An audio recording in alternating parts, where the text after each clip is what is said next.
The gallery was packed that evening. People in expensive clothes walked around with wine glasses, pretending to understand abstract art.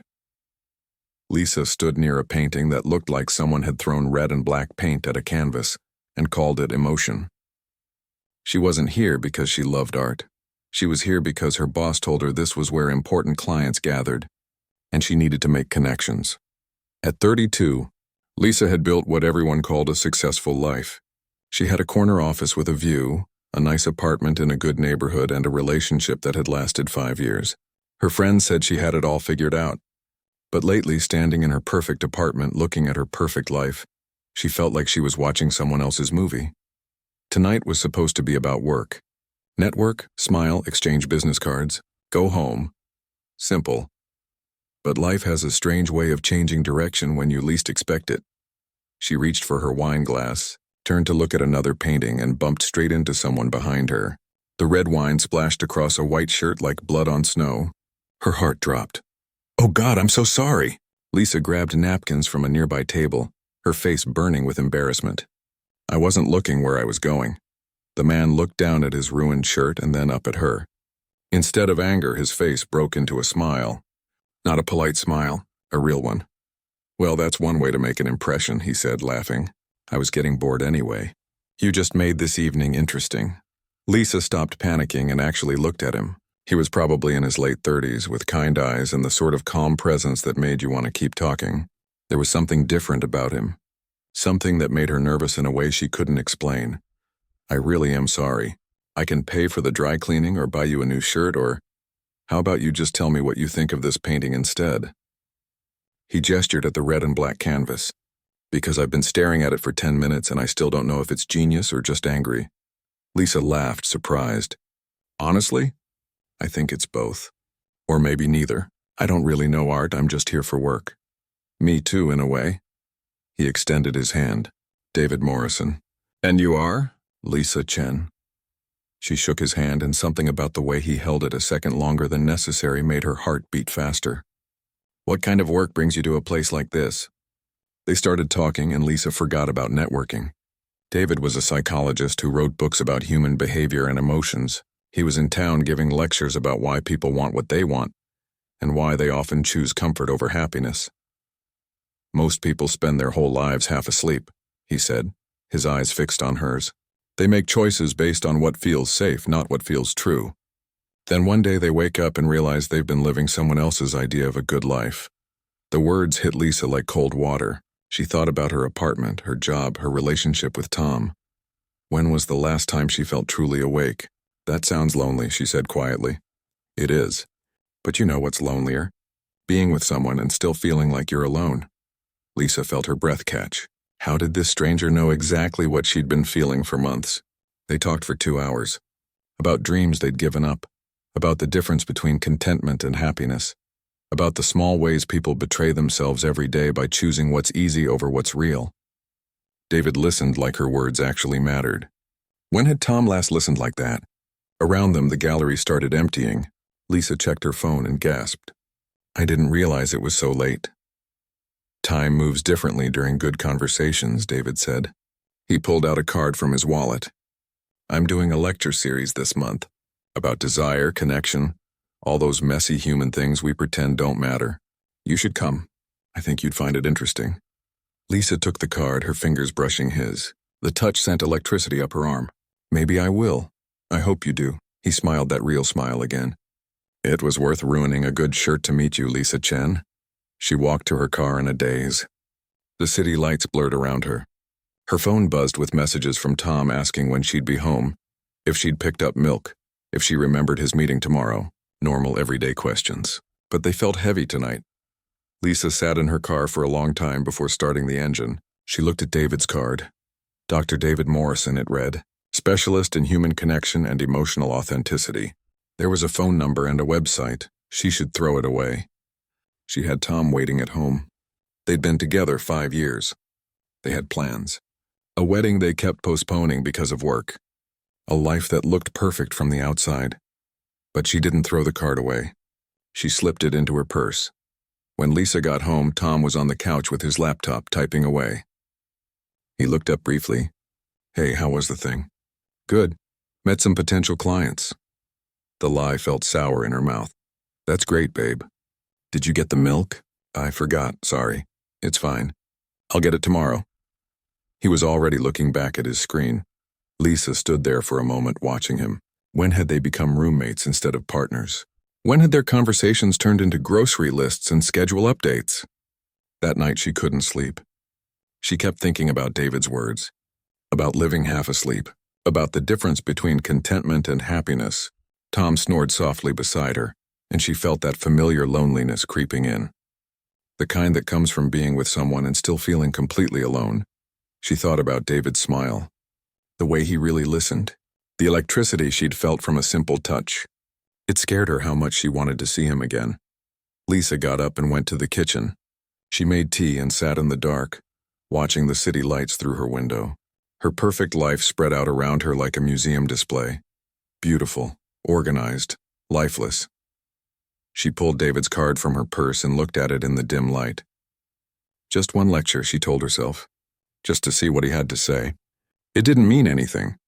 It was just curiosity, just something different. But deep down, Lisa knew the truth. Something had shifted tonight. A door had opened that she couldn't quite close. And the scariest part? She wasn't sure she wanted to close it. She thought about Tom, sleeping peacefully in their bed. She thought about their life together, built on comfort and habit, and then she thought about the way David's eyes had held hers, the way 2 hours had felt like minutes, the way she'd felt seen for the first time in years. What was she doing? She had a good man, a good life. Why was she even thinking about a stranger? But she already knew the answer. David wasn't the problem. He was just the mirror that showed her what was missing. The spark, the aliveness, the feeling that what she did and said actually mattered to someone. Lisa looked down at the card again and made a decision she knew would change everything. She would go to that lecture. 3 days later, Lisa found herself standing outside a lecture hall, nervous as a teenager. She'd told Tom she had a late meeting. Another lie to add to the growing list. She almost turned around twice on the way here. The room was half full with people of all ages. Lisa slipped into a seat near the back, hoping David wouldn't notice her. But the moment he walked onto the stage, his eyes found hers. He smiled just slightly and her heart jumped. Good evening, everyone, David began. Tonight we're going to talk about something most people spend their whole lives avoiding. The truth about what we really want versus what we tell ourselves we should want. For the next hour, Lisa sat frozen in her seat. Every word David spoke felt aimed directly at her soul. He talked about how people build their lives around other people's expectations, how they choose partners who look good on paper instead of partners who make them feel alive, how they confuse stability with love. We learn early that desire is dangerous, David said, his voice filling the room, so we bury it. We choose the safe person, the predictable job, the comfortable life, and then we wonder why we feel empty. We wonder why we lie awake at night feeling like something's missing. Lisa felt tears prick her eyes. When had she become so good at lying to herself? After the lecture, people crowded around David with questions. Lisa tried to slip out quietly, but he caught her eye and motioned for her to wait. Her stomach flipped. When the crowd finally cleared, he walked straight to her. You came. I was curious. Lisa tried to sound casual, but her voice shook slightly. Want to get coffee? There's a quiet place around the corner. She should say no. She should go home to Tom. Instead, she heard herself say, okay. The coffee shop was nearly empty. They sat by the window, and the conversation picked up exactly where it had left off at the gallery. Lisa told him things she'd never told anyone. About how she'd chosen Tom because he was reliable, safe, the kind of man her parents approved of. About how somewhere along the way, she'd stopped feeling like herself. When did you last do something just because you wanted to? David asked. Lisa thought about it. Really thought about it. I don't remember, that's the problem. You've been living for so long on autopilot that you've forgotten what it feels like to actually want something. And what do you want? Lisa asked, her voice barely above a whisper. David looked at her for a long moment. Right now? To keep talking to you. To understand why someone as alive as you has convinced herself she needs to live a half-life. They met again the next week. Then the week after that, Wednesday afternoons became their time. They'd walk through parks, sit in quiet cafes, talk about everything and nothing. They never touched beyond a hug goodbye, but the emotional closeness felt more dangerous than any physical affair. Lisa started dressing differently on Wednesdays. She wore colors instead of her usual black and gray. She laughed more. Tom's assistant asked if she'd changed her hair even though she hadn't. She was just glowing.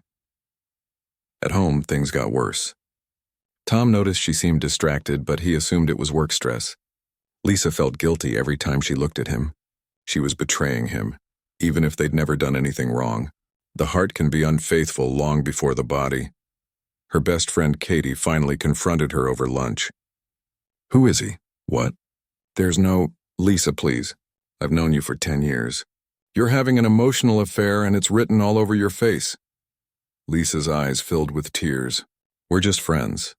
Friends don't look at friends the way you're clearly looking at this guy. You're playing with fire and someone's gonna get burned." That night, Lisa tried harder with Tom.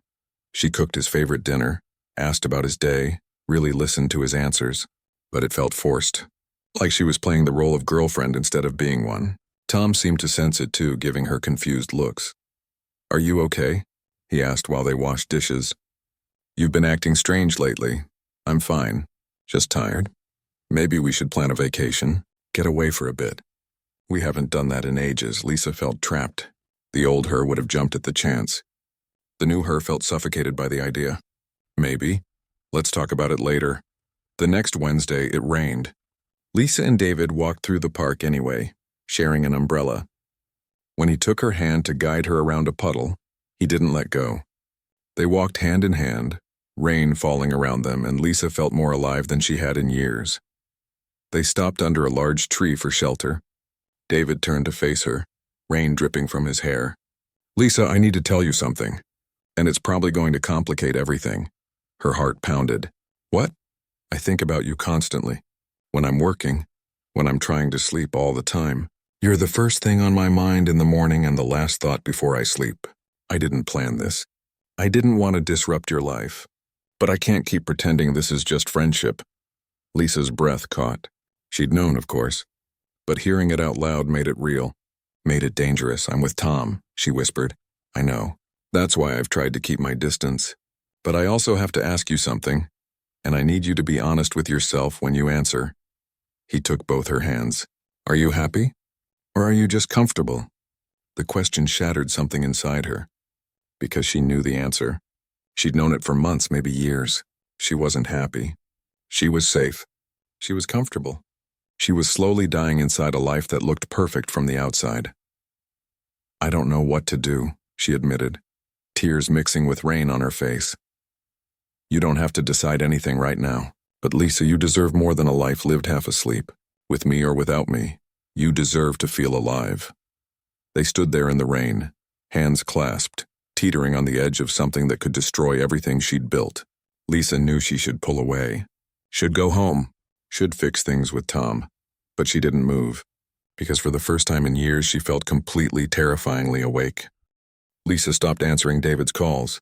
For 2 weeks she threw herself into her relationship with Tom, trying desperately to resurrect feelings that had quietly died. She suggested dates, initiated conversations, tried to remember why she'd chosen him in the first place. Tom seemed confused by the sudden attention but went along with it. They went to nice restaurants, watched movies, did all the things couples are supposed to do.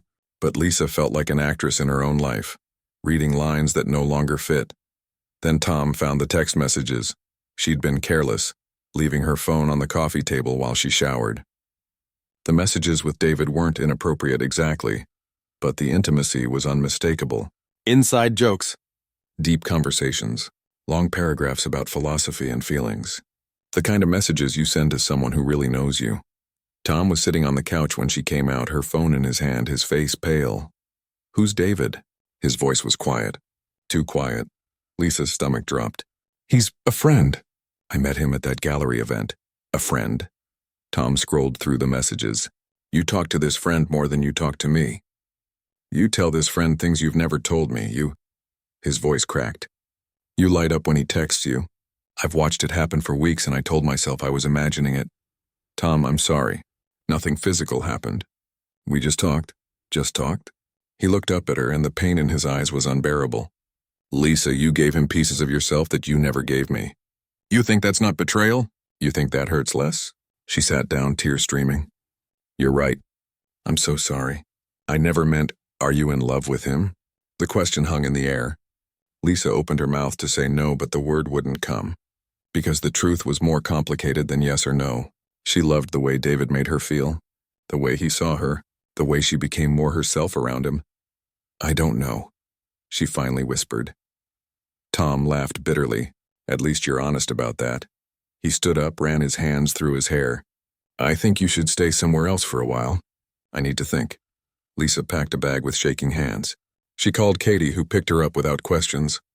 Only when they were in Katie's guest room did Lisa finally break down completely. I ruined everything, she sobbed. I hurt Tom, I complicated David's life. And for what? For some fantasy that probably isn't even real?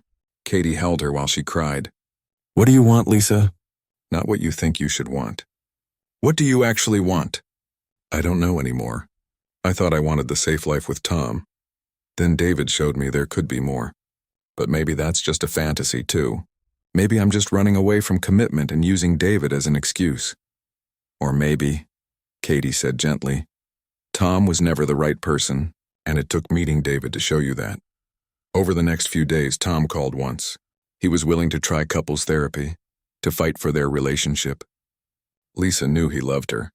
He was a good man. But as she listened to him talk about saving what they had, she realized something devastating. She didn't want to save it.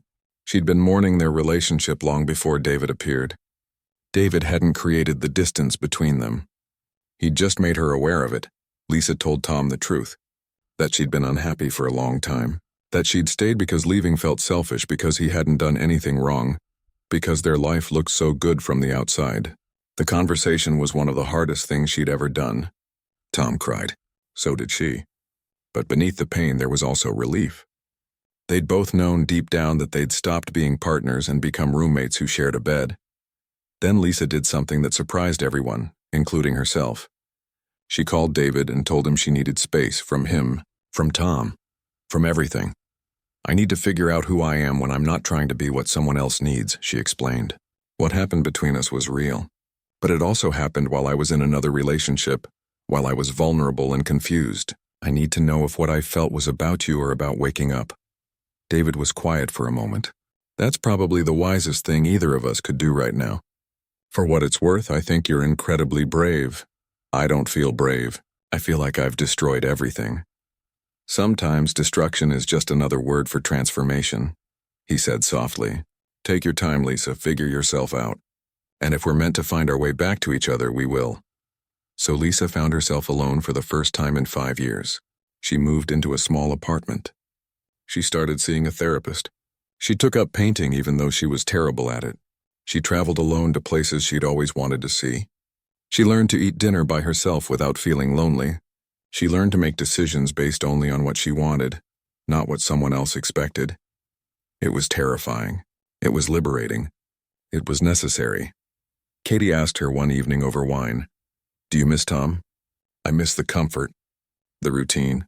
But no, I don't miss the relationship." "Does that make me terrible?" "It makes you honest." "What about David?" Lisa thought about it. "I miss him, but I also wonder if what we had would survive in the real world, outside of secret meetings and intense conversations. I need to know I'm okay alone before I can be with anyone." Months passed. Lisa changed. She quit her corporate job and took a position at a nonprofit that actually meant something to her. She paid off her debt and learned to live with less. She reconnected with old friends she'd neglected. She wrote in a journal every morning. She learned that she actually liked herself when she stopped pretending to be someone she wasn't. Then one Saturday afternoon, she ran into David at a bookstore. The bookstore was quiet, just the soft sound of pages turning and the occasional creak of old floorboards. Lisa was browsing the poetry section when she saw him. David stood near the window reading something, completely absorbed. Her heart lurched, but differently than before. Not with desperate need, but with recognition. Like seeing someone familiar after a long journey. She could have walked away. He hadn't seen her yet. But Lisa wasn't the person who ran anymore. David. He looked up and his face transformed. "Lisa," he closed his book. "It's been 4 months. 3 weeks, she smiled slightly. But who's counting? They stood there awkwardly for a moment, then both laughed at the tension. Coffee? He asked. I mean, if you're free. No pressure.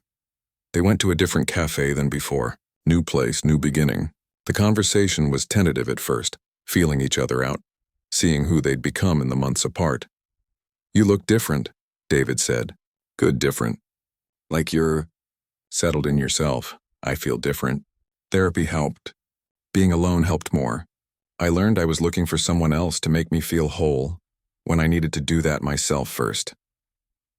I've been in therapy too, he admitted. Working through my divorce, my patterns with relationships. Turns out I have a habit of connecting intensely with people who are unavailable. Classic avoidance strategy. Lisa felt a pang. So what we had, was that just your pattern? No. He reached across the table, stopped just short of taking her hand. What we had was real, but it was also complicated by circumstances. I've spent these months asking myself if I fell for you, or if I fell for the intensity of a forbidden connection. And what did you decide? That it was both. And that doesn't make it less real, just more complicated. He finally took her hand. I missed you. Not just the conversations or the connection. I missed you specifically. The way you laugh at your own jokes. The way you overthink everything. The way you see the world. Lisa felt tears prick her eyes. I missed you too. But I'm not the same person you met at that gallery. Good, neither am I. We were both half asleep then. Maybe now we can actually see each other clearly.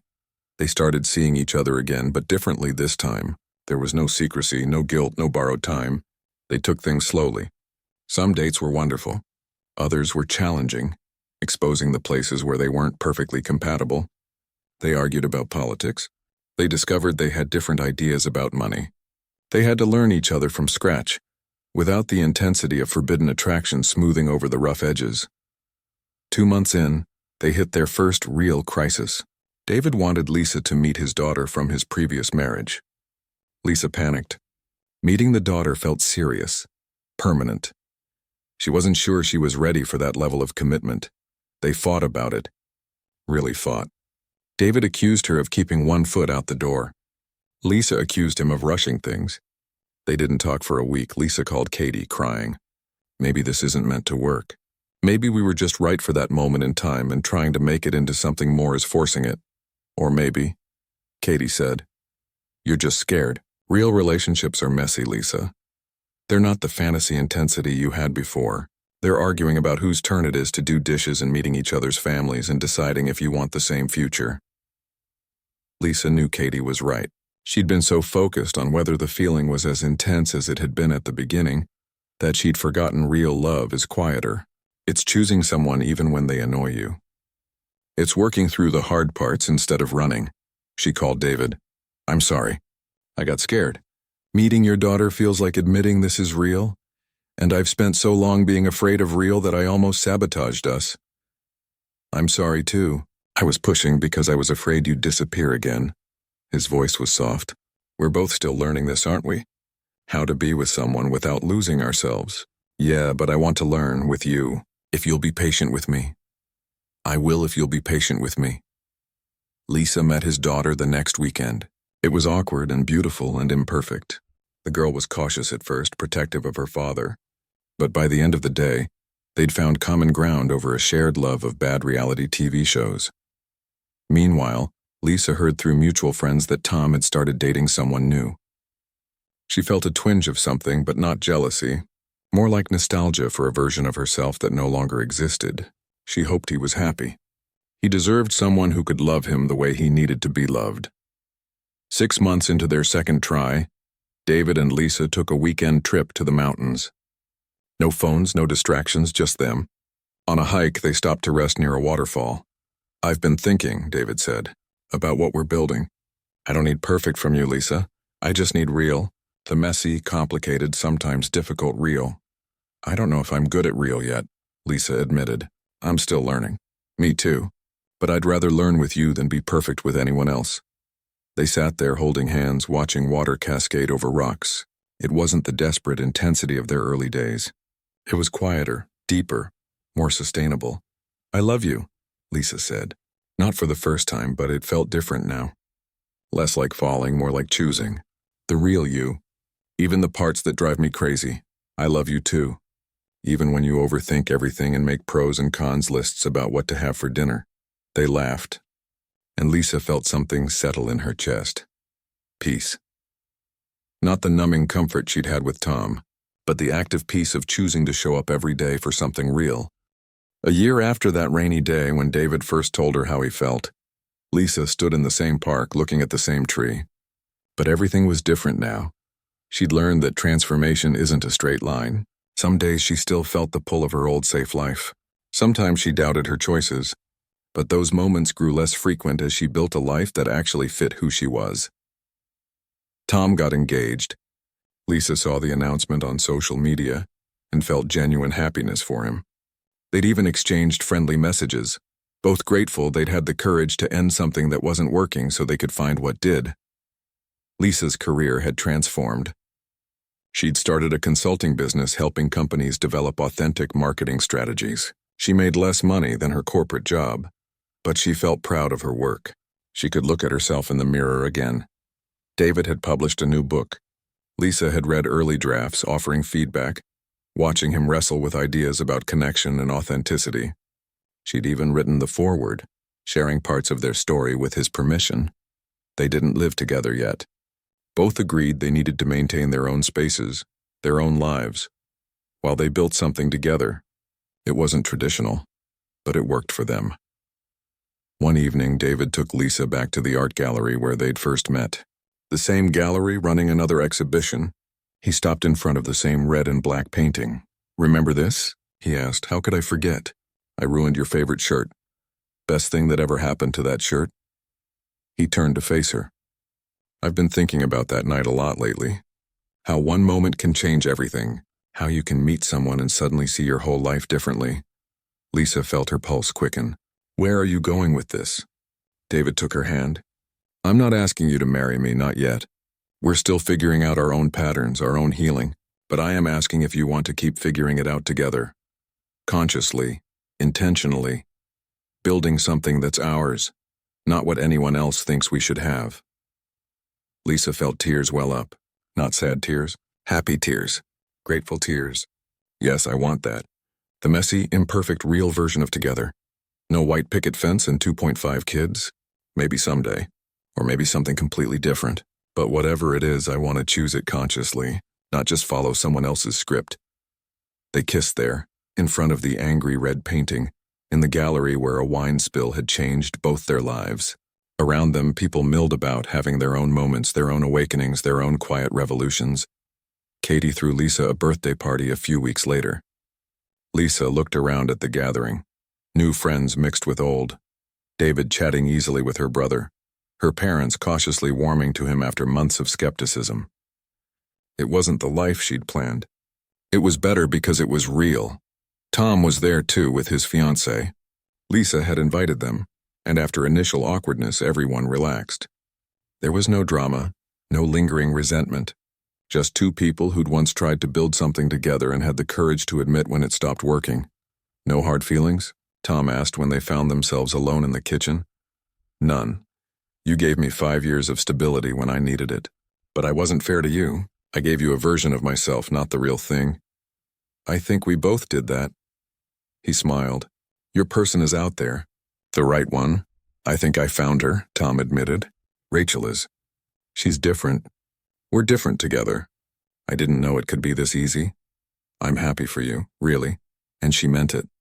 Because Lisa had learned that love isn't a competition or a scarcity. Tom finding happiness didn't diminish hers. If anything, it validated their decision to let each other go. As the party wound down, David found Lisa on the balcony, looking at the city lights. "Penny, for your thoughts?" "I was thinking about how terrified I was a year ago. How I thought I'd destroyed my life. But really, I was just making room for the life I actually wanted." "Any regrets?" Lisa thought about it honestly. "I regret hurting Tom. I wish I'd been brave enough to leave before I met you so it didn't look like I was trading one person for another." "But do I regret the journey?" "No." David wrapped his arms around her from behind. "You know what I think? I think we spend so much energy trying to avoid pain that we forget pain is often how we grow. You didn't destroy your life. You had the courage to rebuild it into something authentic. When did you get so wise? I've been reading this really good therapist's book. He turned her to face him. Seriously, though, I'm proud of you. It takes courage to choose the complicated real over the comfortable fake. Lisa leaned into him, feeling grateful for this moment, this person, this choice to keep showing up for something real. You know what's funny? I used to think desire was the dangerous thing, the temptation that would ruin everything. But it wasn't desire that was dangerous. It was staying numb, living half asleep, and now I know that every breath is a choice. To stay present or check out, to be brave or safe, to live authentically or perform for an audience. She kissed him softly. I choose present, brave, authentic, even when it's scary. Later that night, alone in her apartment, Lisa pulled out a journal David had given her. Its pages were no longer empty.